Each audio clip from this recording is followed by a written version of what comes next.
Faire découvrir la presse et ses métiers, mais aussi apprendre à décrypter l'information et les images.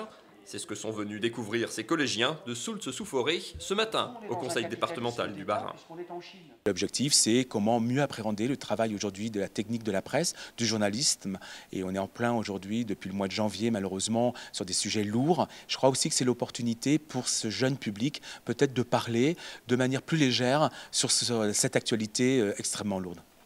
Un vrai défi pour les adultes devant cette génération Internet qui grandit avec un accès illimité à l'information et aux images et qui doit apprendre à trier et à décoder cette déferlante.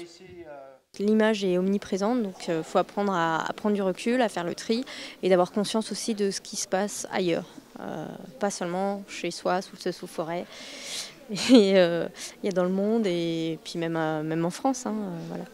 Au menu, ce matin-là, la liberté, celle de la presse, mais aussi celle des individus, à travers les travaux d'un photographe et d'un dessinateur de presse.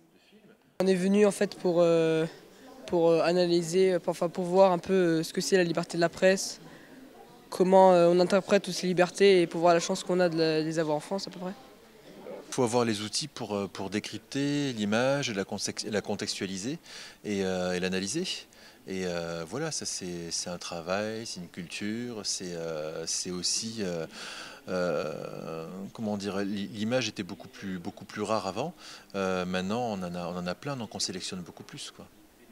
Au final, beaucoup de questions, presque autant de réponses, et à la sortie, des yeux encore un peu plus ouverts sur le monde.